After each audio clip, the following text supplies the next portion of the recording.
Assalamualaikum warahmatullahi wabarakatuh. Apa kabar semuanya? Apa kabar adik-adik semuanya? Masih tetap betah di rumah kan? Nah, usahakan kalian untuk selalu di rumah aja kalau misalkan tidak ada kepentingan yang mendesak. Sebagaimana yang kita tahu, selama kurang lebih 3 bulan ini kita sedang dalam masa pandemi COVID-19. Jadi pencegahan paling efektif yaitu dengan di rumah saja. Nah, banyak kegiatan, aktivitas sehari-hari karena COVID-19 ini harus ditunda, kemudian harus dibatalkan ataupun harus dibatasi. Salah satunya yaitu seperti kalian yang harus belajar di rumah saja. Nah, sebelumnya perkenalkan, nama saya Ingrid Dwi Kusumaningrum. Saya merupakan petugas promosi kesehatan Puskesmas Cidayu 1.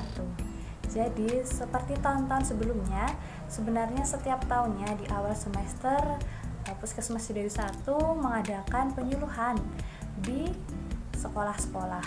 Akan tetapi karena kondisinya saat ini tidak memungkinkan, jadi kita belajar lewat video saja. Semoga ini tidak mengurangi esensi ataupun tujuan dari pembelajaran kita kali ini. Nah, kali ini kita akan belajar bersama tentang kesehatan reproduksi. Nah, kebetulan setiap bulan Juli ini adalah waktunya kampanye ABAD. Apa itu kampanye ABAD? Jadi kampanye ABAD itu adalah singkatan dari kampanye Aku Bangga, Aku Tahu. Nah, kita akan mulai belajar diawali dengan kata remaja. Nah, apa yang kalian pikirkan ketika kalian mendengar kata remaja? Ya, remaja itu orang yang masih muda, aktif, kreatif, kemudian penuh rasa ingin tahu ya. Nah, itu gambaran kalau kita mendengar kata remaja ya. Dan sebagaimana yang kita tahu, remaja itu adalah fase peralihan di mana dari anak-anak menuju ke usia dewasa.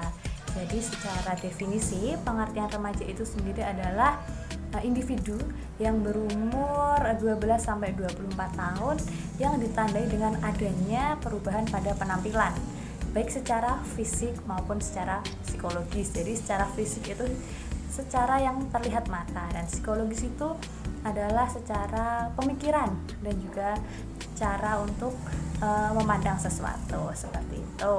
Nah, namanya saja masa transisi atau masa peralihan dari anak-anak ke remaja. Jadi remaja itu artinya tumbuh ke arah kematangan. Jadi anak-anak itu masih di fase muda, kemudian dewasa itu adalah di fase yang matang. Nah, remaja ini adalah proses pematangan.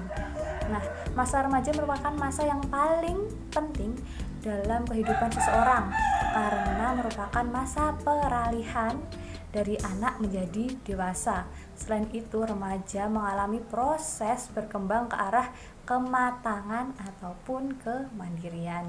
Jadi perubahan yang paling menonjol dan memberikan dinamika warna di psikologis yang besar pada proses tumbuh kembang remaja adalah kematangan organ reproduksi dan juga seksual. Nah, jadi di masa remaja ini ada yang namanya organ reproduksi dan seksual yang sedang berkembang.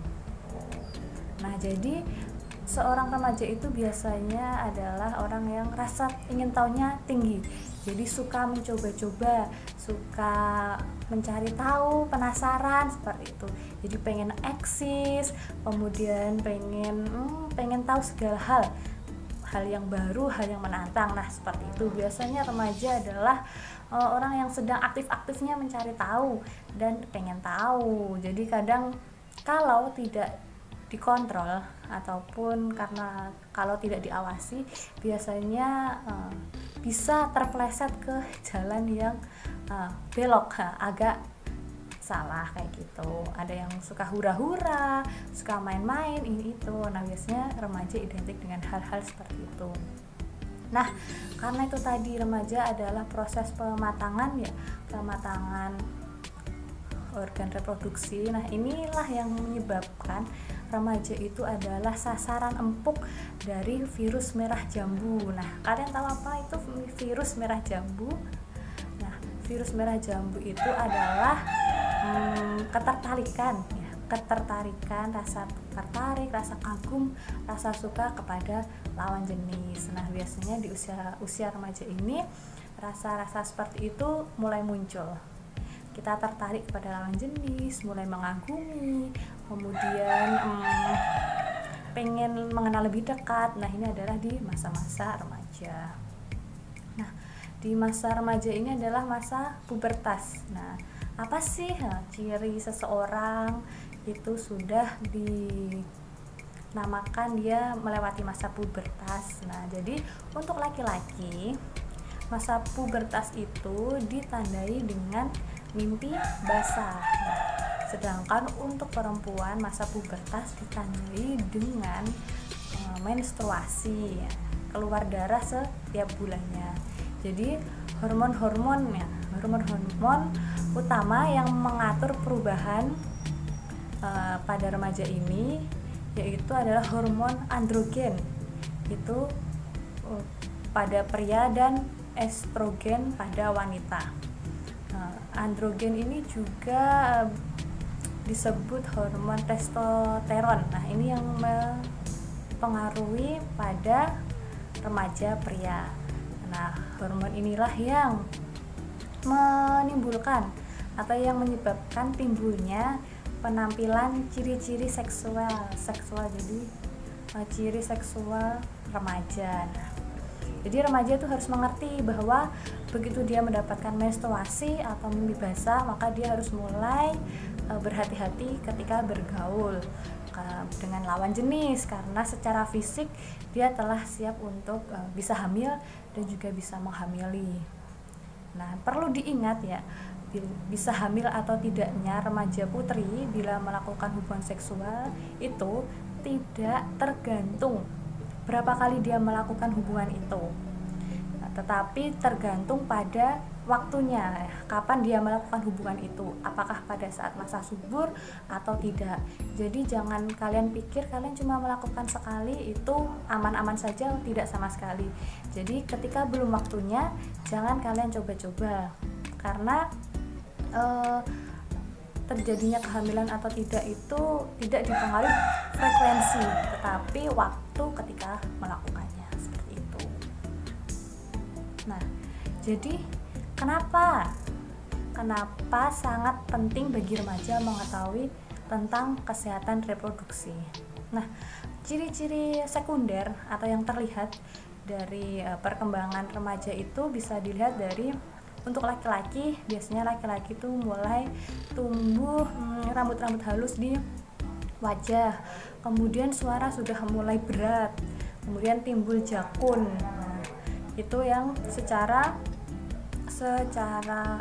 umum laki-laki mengalami itu. Sedangkan untuk perempuan biasanya dada mulai membesar, suara mulai tinggi atau melengking, kemudian biasanya juga tubuh juga mulai mengalami perbedaan, misalnya pinggang. Nah, seperti itu yang biasanya terlihat. Nah, secara umumnya untuk laki-laki perempuan biasanya juga muncul atau adanya rambut halus di tempat-tempat tertentu seperti kemaluan, seperti itu. Nah, kenapa bagi remaja itu sangat penting untuk mengetahui tentang kesehatan reproduksi? Nah, jadi gini. Nah, sebagai remaja kita juga harus tahu bagaimana cara benar, perawatan yang benar untuk merawat organ reproduksi itu. Kita harus tahu dikarenakan bila tidak dirawat dengan benar, itu dapat menyebabkan berbagai macam akibat yang pastinya bisa merugikan kita. Jadi cara pemeliharaan dan perawatan alat-alat reproduksi ini ada yang umum, namun ada pula yang khusus yang sesuai dengan jenis kelamin masing-masing. Jadi untuk laki-laki cara perawatannya berbeda dan bagi perempuan itu juga berbeda. Jadi intinya laki-laki sama perempuan itu ada yang berbeda cara perawatannya. Nah, jadi ini adalah cara perawatan organ reproduksi secara umum baik untuk laki-laki dan perempuan. Yang pertama yaitu ganti celana dalam minimal 2 kali sehari. Jadi setiap kalian habis mandi, pastikan kalian juga mengganti celana dalam kalian. Nah, jadi pokoknya habis mandi ganti celana dalam seperti itu ya. Jangan dipakai berulang kali, misalkan dipakai pagi depannya terus kemudian sore belakangnya, jangan seperti itu. Kemudian bersihkan alat kelamin dengan benar. Jadi setelah kalian buang air kecil ataupun buang air besar ya, pastikan kalian membersihkan alat kelamin kalian dengan benar. Selanjutnya yaitu pastikan air yang kalian gunakan untuk membersihkan alat kelamin itu bersih ya. Jadi jangan dengan air kotor, karena ketika dengan air kotor pasti akan menimbulkan hal-hal yang membuat kalian tidak nyaman. Dan yang terakhir ya, sebagaimana yang disebutkan tadi bahwa remaja itu akan mulai muncul atau akan mulai tumbuh bulu-bulu halus di alat kemaluan. Jadi ketika sudah agak memanjang bisa kalian rapikan atau dipotong. Nah, selanjutnya ini adalah perawatan organ reproduksi sesuai dengan jenis kelamin ya. Jadi karena laki-laki dan perempuan itu berbeda, pasti perawatannya pun ada yang berbeda. Nah, untuk wanita ya, ini pertama untuk wanita secara umum pada wanita jangan memasukkan benda-benda asing ke dalam kemaluan. Jadi jangan iseng mencoba memasukkan apapun itu ke dalam kemaluan ya. Kemudian pastikan celana dalam yang kalian gunakan itu kainnya menyerap keringat, jadi tidak lembab kondisi kemaluan kalian. Pastikan berbahan katun yang biasanya untuk bisa untuk menyerap keringat. Kemudian tidak menggunakan celana yang terlalu ketat, jadi karena tubuh kita pun perlu bernapas ya.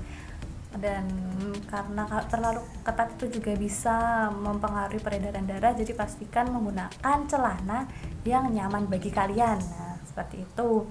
Jadi biasanya juga untuk remaja wanita itu suka memakai sabun kewanitaan. Nah, seperti itu.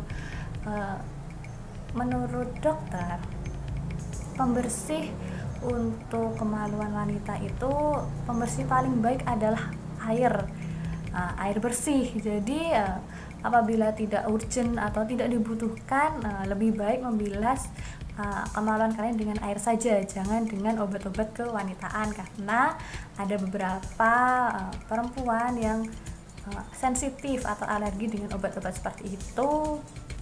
Pembersih seperti itu jadi bukannya bagus tapi malah menyebabkan efek yang lain. Jadi lebih baik dibasuh dengan air saja.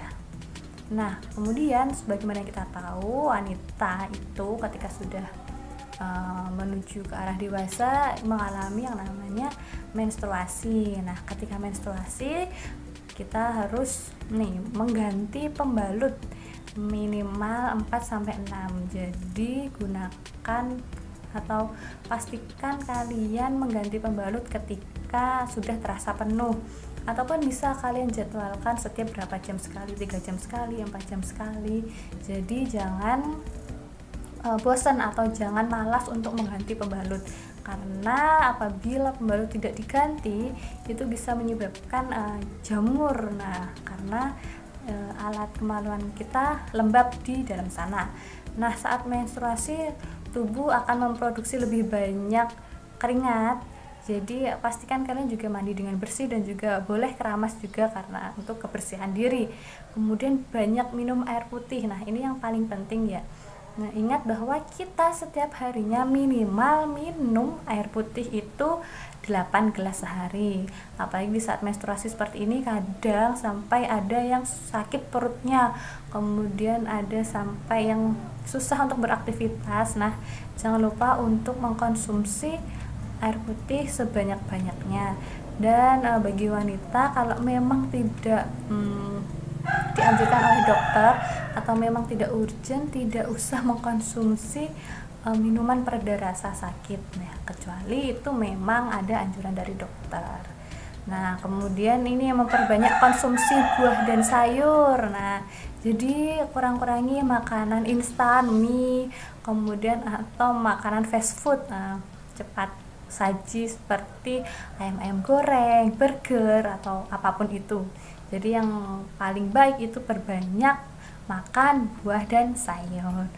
Nah jadi yang paling penting nih juga bagi remaja putri, catatlah siklus menstruasi kalian. Jadi misalkan kalian menstruasi tanggal 10 di bulan Juli. Nah, kalian catat tuh tanggal 10 kalian mens. Terus kalian selesai tanggal berapa? Misal tanggal 17, catat tuh tanggal 17 selesai mens.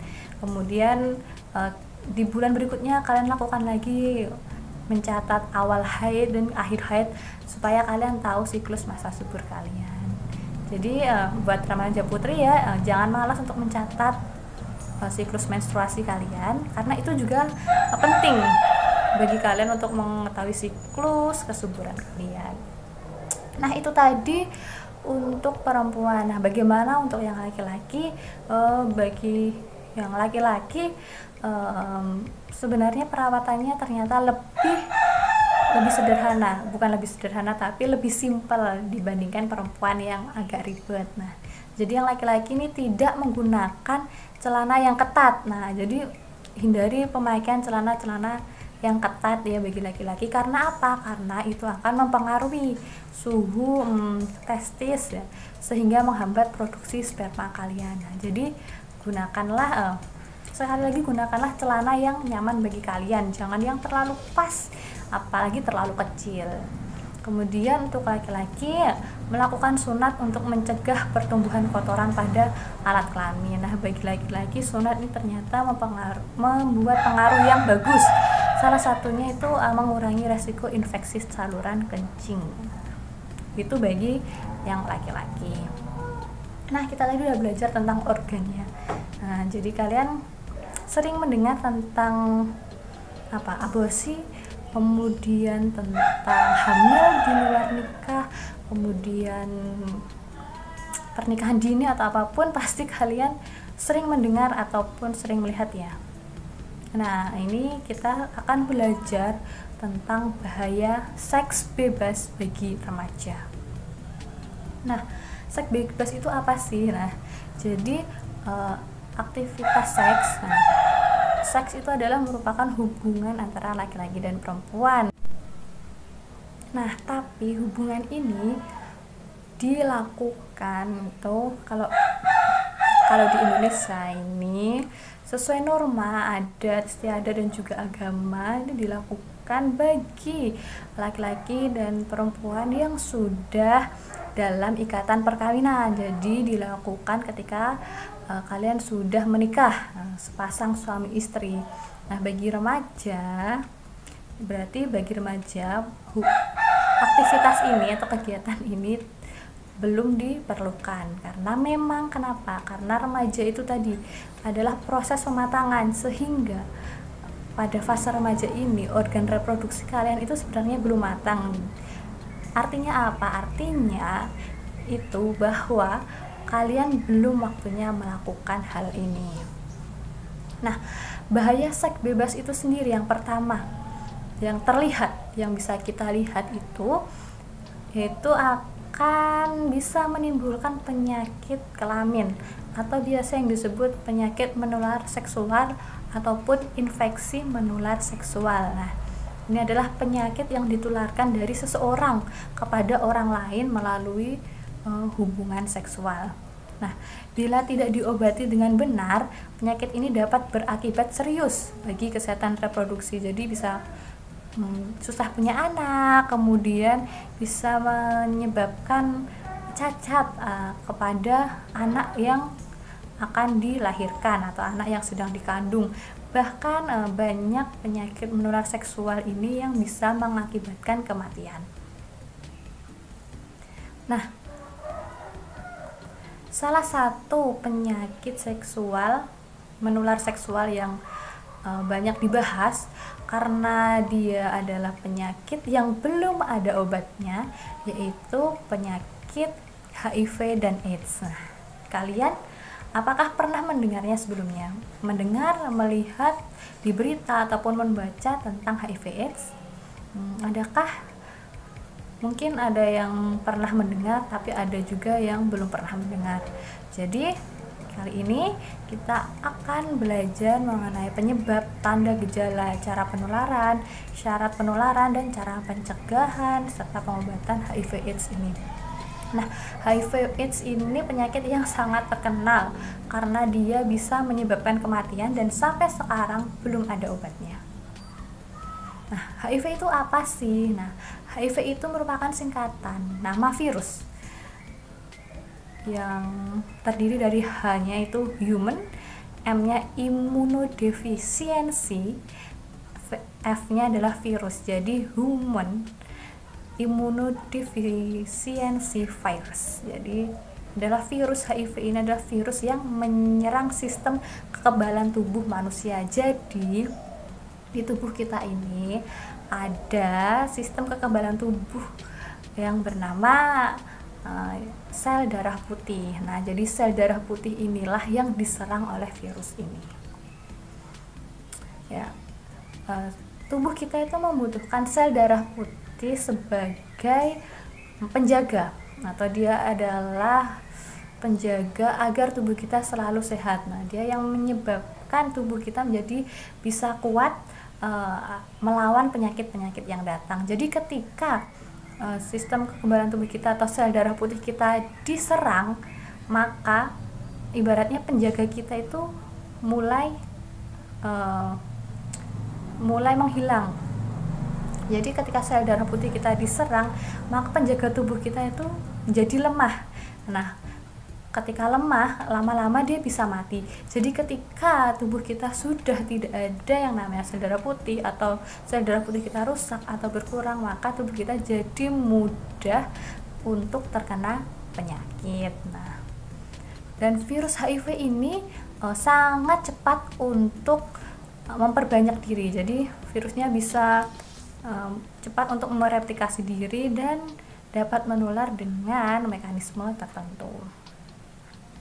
Nah, tapi sebagaimana yang kita sebutkan di awal tadi, penyakit ini belum ada obatnya. Nah, tapi apakah penularannya mudah? Nah, HIV ini ternyata ya tidak semudah itu untuk menular. Jadi dia tidak menular dengan mudah. Dia menular harus ada aktivitas yang memungkinkan berpindahnya cairan tubuh orang yang terkena HIV ini kepada orang lain. Jadi dia menular apabila ada aktivitas-aktivitas tertentu yang memungkinkan berpindahnya cairan tubuh dari seseorang yang terinfeksi ke orang lain. Jadi tidak segampang itu untuk ditularkan. Nah, bagaimana cara penularannya dari virus HIV ini? Nah, jadi untuk masuk ke dalam tubuh manusia, virus HIV ini harus masuk langsung ke aliran darah. Nah, jadi ingat ya, virus HIV ini bisa menular melalui aliran darah. Harus dengan aliran darah orang yang bersangkutan. Jadi, sedangkan di luar tubuh, virus ini sangat cepat mati.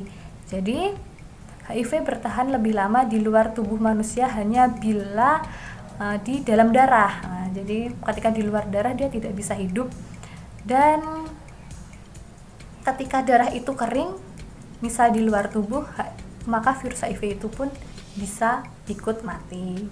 Jadi ingat bahwa HIV ini bisa menular melalui darah, hanya melalui cairan darah. Nah, jadi ini adalah cara penularan. Nah, ini adalah cara penularan virus HIV. Jadi dari orang yang terinfeksi HIV itu bisa menulari orang yang sehat. Nah, caranya bagaimana? Melalui apa? Yang pertama, dengan melakukan hubungan seksual. Jadi ketika melakukan hubungan seksual dan salah satu dari orang tersebut terinfeksi HIV, maka orang yang satunya bisa terinfeksi. Jadi misal A dan B, ketika A memiliki atau dia terinfeksi virus HIV/AIDS, dan dia melakukan hubungan seksual dengan B, maka si B ini bisa tertular. Kemudian yang kedua, dengan cara apa? Yang kedua dengan pemakaian jarum suntik bersama. Nah, jadi ketika jarum suntik itu dipakai oleh penderita HIV, digunakan untuk menyuntik, kemudian digunakan lagi untuk menyuntik orang lain, nah maka orang lain itu bisa tertular HIV. Maka dari itu ketika kita periksa di rumah sakit, di klinik, ataupun di fasilitas tenaga kesehatan, fasilitas pelayanan kesehatan, yang namanya jarum suntik itu hanya sekali pakai. Nah, biasanya penularan lewat jarum suntik ini terjadi pada para pengguna narkoba. Nah, jadi ini biasanya terjadi di kalangan orang-orang pengguna narkoba suntik. Biasanya dia melakukan atau mengkonsumsi narkoba dengan cara disuntikkan ke tubuh dan dipakai bersama-sama. Nah, itu bisa menyebabkan penyakit HIV/AIDS. Kemudian selanjutnya yang ketiga, HIV/AIDS bisa tertular atau menulari seorang anak yang apabila ibunya terkena HIV. Jadi lewat ibu hamil yang terinfeksi HIV, kemungkinan besar bisa menularkan HIV kepada bayi yang dikandungnya. Nah, dan yang terakhir ini HIV/AIDS ini bisa menular melalui transfusi darah. Jadi ketika seorang penderita HIV mendonorkan darahnya dan darah tersebut kemudian ditransfusikan ke orang yang membutuhkan, nah orang yang menerima darah itu bisa terkena penyakit yang sama, yaitu HIV. Tapi tenang saja, selama ini apabila ada transfusi darah biasanya juga dilakukan pengecekan. Jadi ketika ada seorang yang mendonorkan darahnya, maka darah yang telah diambil itu pun pasti akan mengalami atau dilakukan pengecekan terlebih dahulu. Apakah darah ini sehat, apakah orang mendonorkannya sehat, dan lain sebagainya. Jadi tentang transfusi darah ini sangat bisa untuk dihindari. Dan kemungkinannya pun kecil, karena apabila di PMI atau di fasilitas kesehatan pasti untuk melakukan proses donor darah itu ada prosedurnya. Nah, jadi tadi ada 4 ya, melalui hubungan seksual, kemudian penggunaan jarum suntik bersama-sama, kemudian dari ibu hamil ke anaknya, dan yang terakhir yaitu dari transfusi darah. Ada 4 cara penularan HIV/AIDS.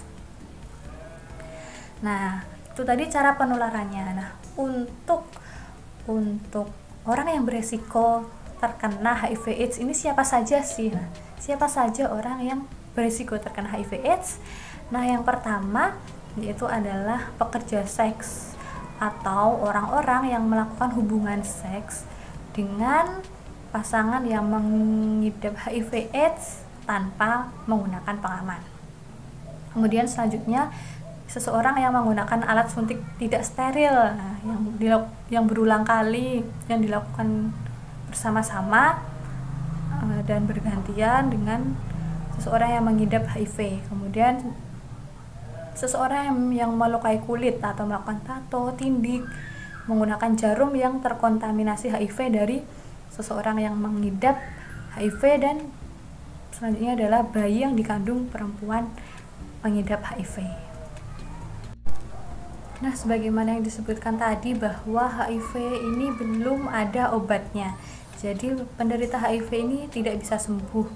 Nah, tapi untuk memperpanjang usia atau umur penderita HIV ini ada obat yang dinamakan ARV atau obat antiretroviral. Nah, obat ini dikonsumsi agar virus ini tidak berkembang dengan cepat. Jadi fungsi dari obat ini adalah mengurangi percepatan penggandaan virus. Jadi bukan mematikan virusnya, tetapi mengurangi kecepatan virus ini untuk berkembang menjadi lebih banyak. Nah, dan di HIV/AIDS ini ada mitos-mitos tentang penyakit ini. Apakah bisa ditularkan apabila kita digigit nyamuk yang sama, kemudian apakah bisa ditularkan dengan air liur, apakah bisa ditularkan apabila kita bersalaman, apakah bisa ditularkan apabila berpelukan. Nah, banyak sekali mitos-mitos yang berkembang di luar sana. Nah, jadi ada yang perlu teman-teman tahu, bahwa virus HIV ini tidak ditularkan melalui nyamuk atau lalat. Nah, jadi HIV ini adalah virus yang berkembang di tubuh manusia, jadi dia tidak bisa berkembang di tubuh selain manusia. Jadi ketika ada misalkan satu nyamuk yang menggigit penderita HIV, kemudian nyamuk itu menggigit orang lain yang tidak menderita HIV, itu tidak menyebabkan orang yang tergigit nyamuk itu terkena HIV. Kemudian lewat bersin itu juga tidak bisa. Kemudian kita salaman dengan penderita HIV itu juga tidak menyebabkan atau bisa menularkan penyakit, itu tidak. Kemudian berpelukan itu juga tidak menularkan virus ini. Berciuman juga tidak menularkan. Kemudian mandi atau berenang bersama tidak menularkan penyakit ini. Hal-hal tersebut atau kegiatan tersebut tidak menularkan virus HIV asalkan salah satu dari asalkan kita tidak terdapat luka di tubuh. Nah, ya, karena seperti yang kita tahu bahwa HIV ini penularannya melalui darah. Jadi ketika salah satu dari kita atau tidak ada yang terluka darah, nah itu akan aman-aman saja ketika kita bersalaman, ketika kita berpelukan, asalkan tubuh kita tidak ada luka, itu akan aman-aman saja. Selanjutnya, saling tukar peralatan mandi itu juga tidak menularkan virus HIV. Kemudian makan bersama dengan alat makan bersama, memakai WC bersama itu juga tidak menularkan. Kemudian saling tukar pakaian juga tidak, tidur satu rumah juga tidak. Tetapi untuk saling tukar pakaian, kemudian saling tukar peralatan mandi itu kalau bisa dihindari, atau memang harus kita hindari, karena mungkin saja itu tidak menularkan virus HIV, tapi itu bisa menyebabkan penyakit yang lain, seperti misal penyakit kulit ataupun yang lain. Nah, tanda dan gejala dari HIV ini, yang pertama, yang perlu kita tahu bahwa orang yang terinfeksi HIV ini biasanya terlihat sehat. Nah, dia dapat melakukan aktivitas seperti orang sehat, dapat berprestasi, dapat produktif. Jadi dia tidak berbeda dengan orang yang sakit. Karena virus HIV ini hanya bisa diketahui apabila kita sudah melakukan pengecekan laboratorium. Nah, jadi satu-satunya cara kita tahu terinfeksi HIV atau enggak yaitu dengan melakukan pemeriksaan HIV. Karena orang yang terkena HIV ini biasanya juga masih bisa melakukan aktivitas secara biasa seperti orang-orang lain. Nah, apabila penderita HIV ini dia meminum obat ARV tadi, ya, itu akan membuat kondisi dia sehat dan tidak terlihat sakit. Nah, hal tersebut akan berbeda apabila dia tidak menjalani pengobatan ARV. Apabila dia tidak minum obat itu, nah, itu akan membuat tubuh dia semakin lama menjadi semakin lemah. Karena itu tadi, kekebalan tubuhnya semakin lemah karena si darah putih diserang terus-menerus. Nah, inilah yang disebut dengan AIDS. Jadi, ketika seseorang yang terkena HIV dan mengalami kondisi yang semakin memburuk, itu dinamakan AIDS. Nah, apakah AIDS itu? Nah, AIDS itu adalah kondisi di mana sistem kekebalan tubuh kita telah begitu parah rusaknya, sudah sangat rusak oleh virus HIV, sehingga berbagai penyakit telah menyerang tubuh kita. tanpa ada sistem kekebalan yang melawannya. Jadi ini berarti orang yang terinfeksi HIV tersebut sekarang masuk dalam kondisi AIDS. Nah, jadi AIDS sendiri singkatan dari Acquired Immunodeficiency Syndrome, atau artinya kumpulan gejala yang diakibatkan hilang atau berkurangnya kekebalan tubuh. Nah, pencegahannya bagaimana agar kita tidak terkena penyakit HIV AIDS ini? Nah, jadi kalian udah paham tadi kan bahwa HIV itu adalah virus yang menyerangnya. HIV itu adalah virusnya. Nah, kemudian apabila dia tidak diobati dengan benar atau dia tidak menjalani pengobatan dengan benar, dia bisa masuk ke fase yang namanya AIDS, di mana tubuh kita atau tubuh penderita itu sudah menderita berbagai macam penyakit diakibatkan kekebalan tubuh yang sudah buruk. Nah, pencegahannya bagaimana sih? Nah, ini yang harus kalian tahu. Jadi pencegahan HIV AIDS ini disingkat A, B, C, D, E. Nah, ada 5 pencegahan agar kita terhindar dari virus HIV AIDS ini. Yang pertama, A, abstinensia. Nah, jadi abstinensia itu apa? Nah, abstinensia itu adalah tidak melakukan hubungan seks beresiko. Jadi kalian harus menghindari yang namanya melakukan hubungan seks yang penuh resiko dan tidak melakukan hubungan seks sebelum menikah. Jadi abstinens itu artinya adalah berpuasa, jadi tidak melakukan hubungan seks. Nah, kemudian B-nya apa?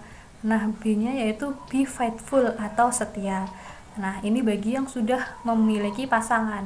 Ketika sudah memiliki pasangan, suami istri, jadi harus saling setia satu sama lain, menjaga keharmonisan. Jadi tidak melakukan hubungan seks dengan orang di luar pasangan resmi. Jadi cukup satu saja, itu yang dinamakan setia. Nah, kemudian C-nya adalah kondom. Nah, ini apabila melakukan hubungan seks yang beresiko, jadi apabila memang terpaksa harus menggunakan pengaman ya, agar tidak tertular penyakit itu.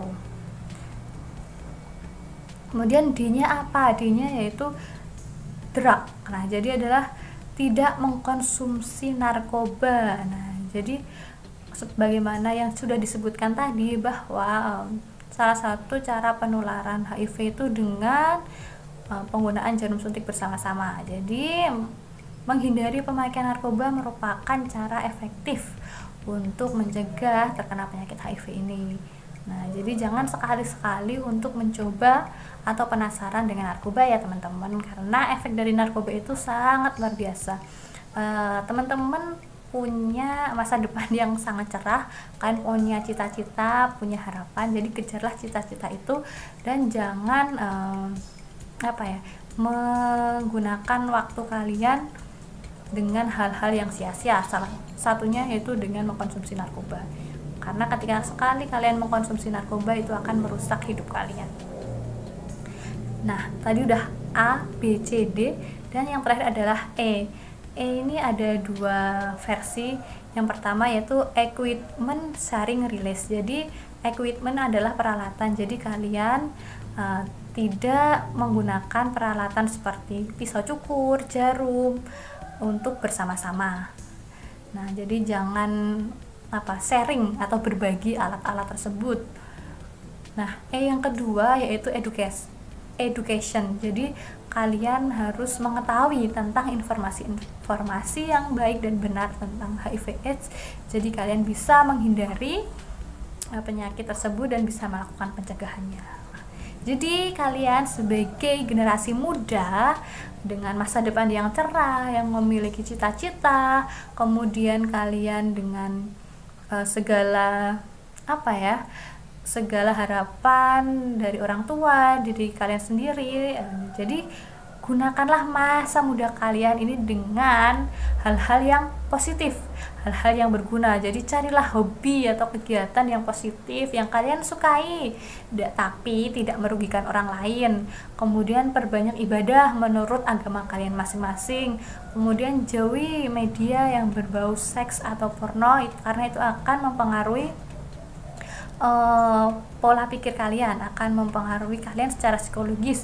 Itu akan membuat kalian jadi susah berkonsentrasi di sekolah. Kemudian tunda pernikahan atau kehamilan jika belum siap. Nah, untuk perempuan, usahakan ketika kalian sudah akan menikah, pastikan umur kalian sudah lebih dari 20 tahun. Jadi ketika kalian sudah ingin menikah, pastikan umur kalian sudah lebih dari 20 tahun. Jangan di bawah 20 tahun. Karena apa? Ketika umur kalian belum 20 tahun, organ reproduksi kalian itu belum matang. Jadi masih dalam proses pematangan. Hal itu bisa mengakibatkan, pertama, apabila kalian hamil, itu bisa menyebabkan kematian ibu. Kalau yang kedua, yaitu bisa menyebabkan kelahiran bayi prematur.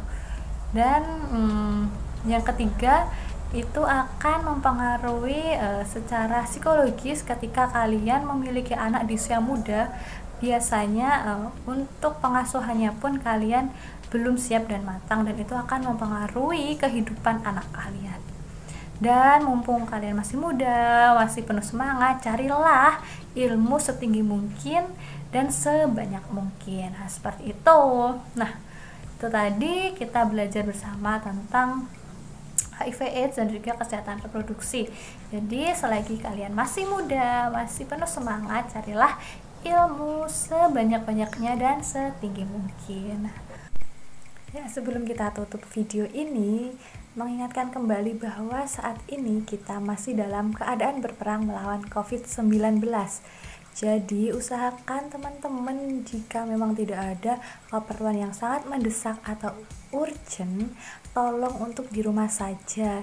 Jadi tunda atau buang dulu keinginan atau niat ingin main-main atau nongkrong-nongkrong, karena saat ini setiap hari jumlah penderita COVID-19 ini bukannya menurun tapi malah meningkat. Nah, sampai detik ini belum ada vaksin yang bisa digunakan untuk mencegah COVID-19 ini. Jadi satu-satunya cara agar kita tidak terkena COVID-19 ini yaitu dengan mengubah perilaku kita menjadi lebih bersih dan lebih sehat. Mari kita bersama-sama berubah untuk mengusir wabah. Daripada menyebutnya sebagai new normal, mari kita anggap saat ini kita dalam masa adaptasi kebiasaan baru. Jadi kita mulai membiasakan diri perlahan-lahan untuk berubah menjadi sosok yang lebih sehat dan lebih bersih. Nah, apa saja yang termasuk dengan perilaku adaptasi kebiasaan baru? Yang pertama yaitu tetap di rumah saja apabila tidak dalam kondisi darurat. Namun ketika kita terpaksa harus keluar rumah, pastikan bahwa tubuh kalian dalam keadaan sehat. Jadi ketika kalian sedang tidak enak badan, flu, pilek, pusing, dan lain sebagainya, lebih baik jangan keluar rumah. Yang kedua, pastikan kalian untuk memakai masker ketika keluar rumah. Nah, jadi pakai masker kain ketika keluar rumah dan ganti setiap 4 jam sekali. Selanjutnya, marilah kita sering cuci tangan pakai sabun. Jadi kita harus berusaha untuk menjaga tangan kita bersih sebelum kita makan dan juga sebelum kita menyentuh wajah kita. Usahakan pula membawa hand sanitizer ketika sedang bepergian, karena apabila kita berada di tempat yang tidak ada air ataupun tidak ada sabun, kita bisa menggunakannya. Selanjutnya apa? Selanjutnya usahakan untuk menggunakan uang elektronik. Jadi kita tidak memegang uang. Tapi apabila hal itu tidak bisa dilakukan, sering-seringlah cuci tangan setelah memegang uang. Kemudian jaga jarak. Nah, ketika memang harus keluar rumah, jaga jarak kalian 1-2 meter dengan orang lain dan hindari kerumunan. Ketika berada di transportasi umum atau di tempat-tempat umum, pastikan jarak aman kalian 1-2 meter.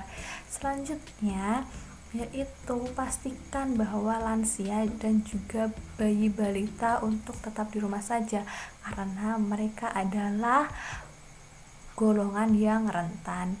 Kemudian jangan lupa tetap berolahraga, lakukan olahraga yang sedang-sedang saja, yaitu yang bisa dilaksanakan di rumah, jadi tidak perlu untuk keluar rumah.